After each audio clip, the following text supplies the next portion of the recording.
that's pretty emotional. So I want to first of all thank the people that put that together, Andrew Amin, and anybody else who helped him with that. That's a real surprise, and I'm blown away by it. I also want to thank Katie Durno and the Alumni Board for allowing me this opportunity to give my farewell address. And thank Dr. Healy for his kind words. I also have a special introduction. I want to introduce my wife, Elaine, over here.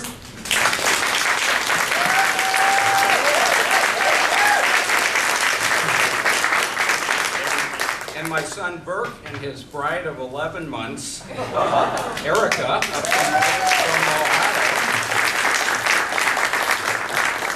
Ohio. They're both teachers. And I think they skipped school today. But thank you for coming. Thank you for coming. You know, I'd much prefer to be up here talking about my players. But when I think about farewell addresses, I think about George Washington's farewell address and Eisenhower. Don't expect anything quite so profound.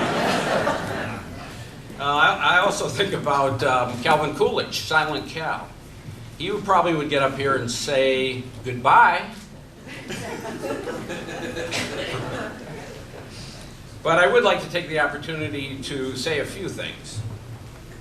First of all, I want to publicly thank my wife, Elaine, for her support over 46 years of marriage.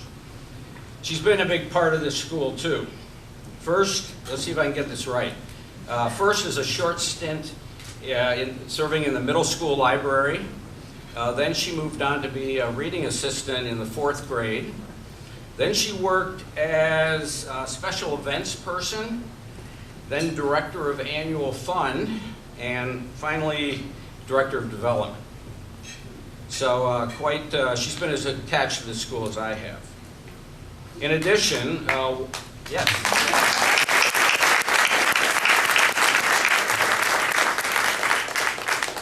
In addition, while I was home grading papers and making tests and grading tests and preparing for class the next day, she was taking care of the household duties, including raising 2 boys.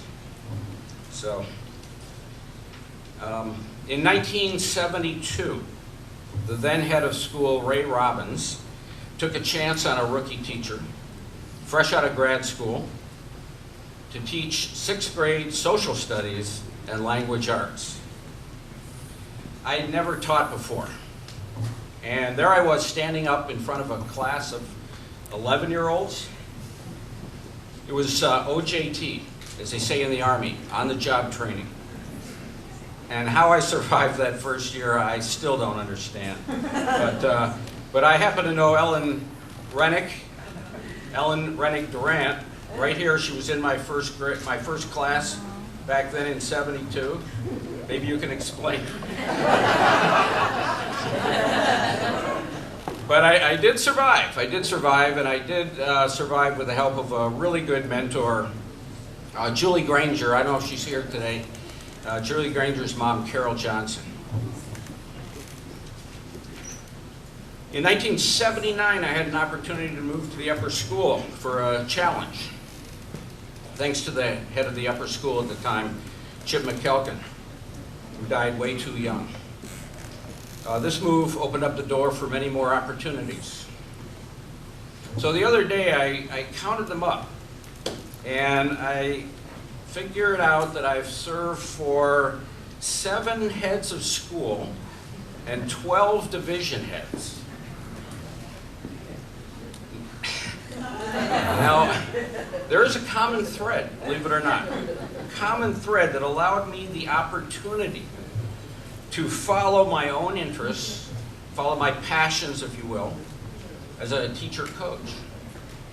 For example, in 1982, I was given the okay by the history department chair, Mary Remelay, to put together a senior elective on the Vietnam War. Yes. Yes. A subject that I was very much interested in and is still very close to my heart. I taught that class for 30 years. And with summer grants and a venture grant, I was able to travel several times to Southeast Asia to learn more about different cultures firsthand. And I know that made me a better teacher. Similarly, I was given the opportunity to develop my own classes on the presidency, urban studies, Asian studies, and the 1960s. With my soccer coaching, the school allowed me to tour Europe with my teams 4 different times and supported me on numerous occasions to attend soccer coaches' clinics and conventions from coast to coast, including places in between. The winter of 1986, we had a faculty party. That's right, a faculty party right here in this dance studio, as a matter of fact. Some of you may remember. It was a big birthday party to honor those of us who had turned 40 on or around that year. And there were 7 or 8 of us, as I recall, of similar age. Names like Linder, Kogan, Ramo, Gallagher, Arango, Kim de Muhlmeister, who's here tonight, Lombard, Marge Fine is here tonight. But I look around and I scratch my head and ask myself, what happened that led to me being the last one standing? The Lone Ranger. The Lone Ranger, and even Tato's gone. Well, we've had a lot of excellent faculty here over the years. I've seen them come and I've seen them go. And unfortunately, a lot of them are back tonight. But I do believe that they have been replaced by equally stellar faculty, equally knowledgeable, and just as dedicated. I only hope that they'll still be here when I come back in 25 years.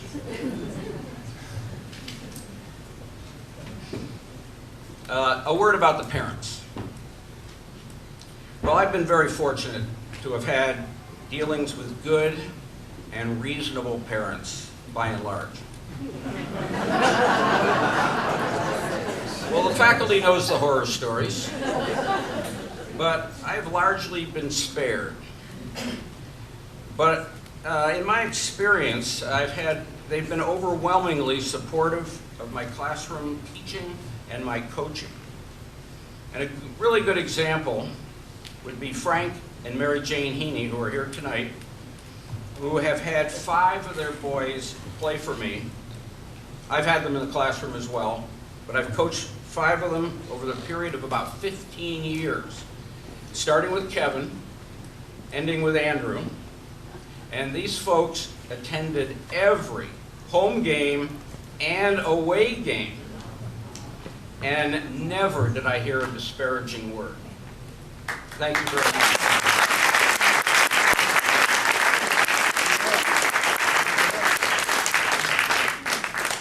Finally, the kids.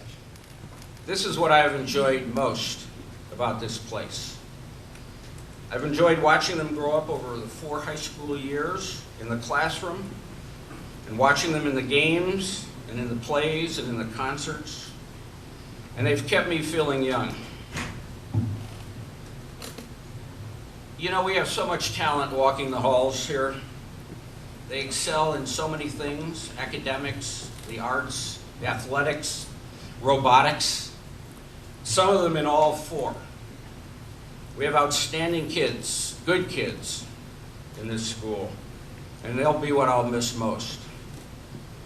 That, and of course my spacious classroom 125, with my beautiful Harkness table. Thank you, Dr. Healy.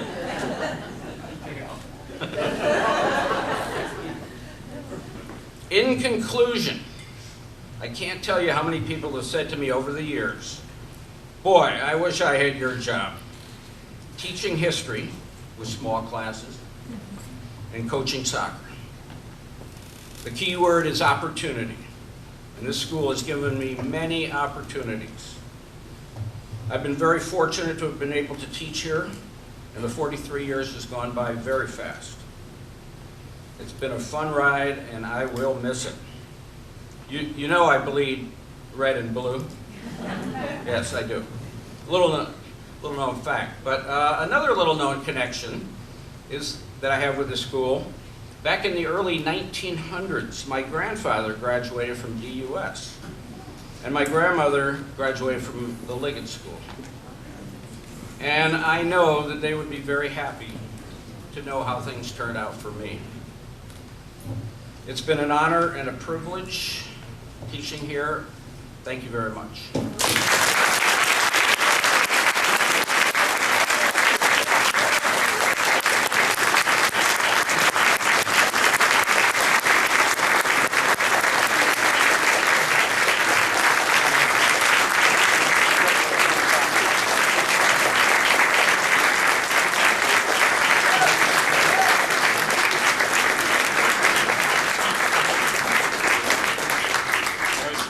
Give the gift first, but I decided to wait till I heard what he said. Was it okay? Yeah, it was okay. It was okay. Here, I love it.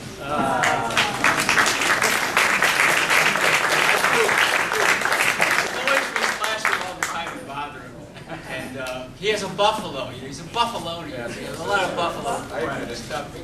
This is a very, very small gift, a Quabic pottery tile for you, with the school seal on it. I can't say enough about what a great person I think you are. And of course, you can come back. Can I? Yeah, you can drive that bus downtown. You like so much. I drive the bus. I know you drive a bus. I mean, he had several career options. God bless you.